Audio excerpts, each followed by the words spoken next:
Highly favored one, I appreciate you joining me on the Healing Streams Reflection.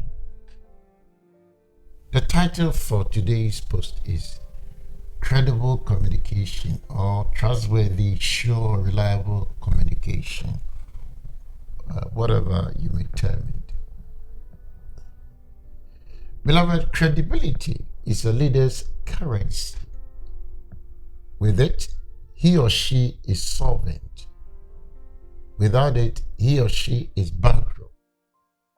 And that is why Proverbs chapter 12, verse 23 declares that smart people keep quiet about what they know, but stupid people advertise their ignorance.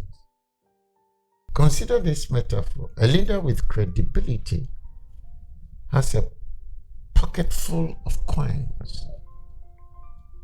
As long as the pocket is full, the leader is believable, worthy of respect, and able to be trusted.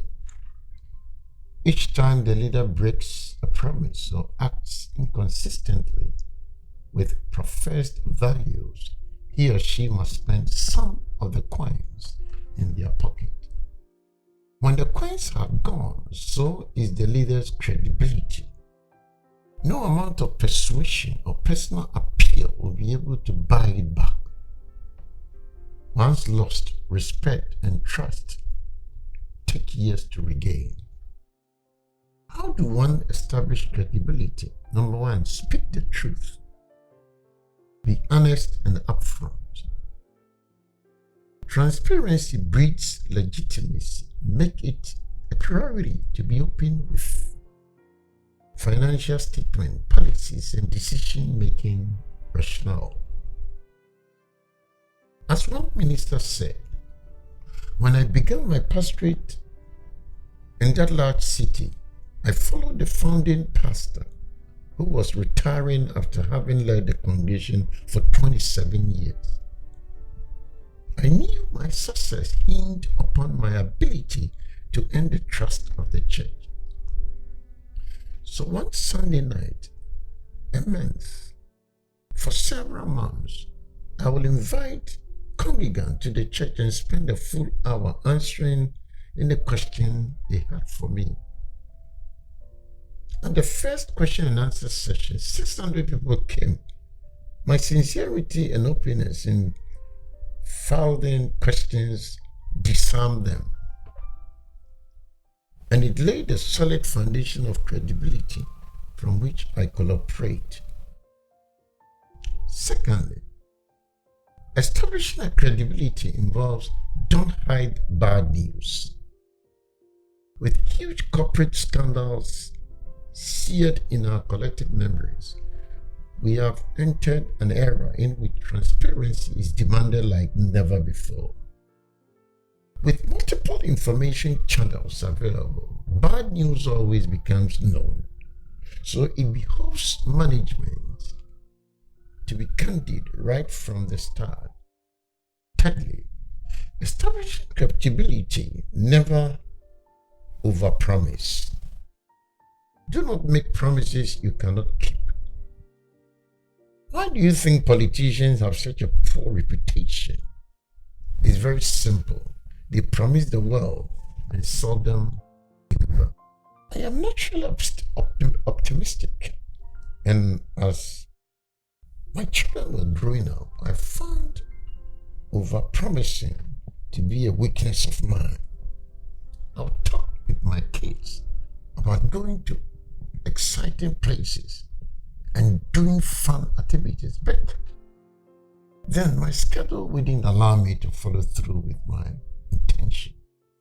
The fourth point in establishing credibility also is that do what you say you will do. How many times have you been in a business meeting that ended with warm handshakes but empty commitments?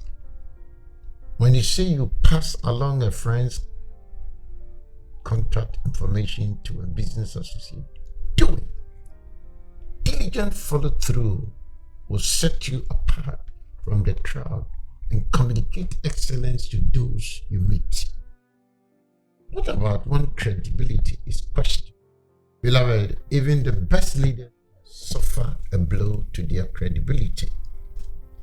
This may be the result of a mistake of error in judgment, or circumstances may conspire against the leader, such as adverse market conditions or the failure of a supplier or a partner.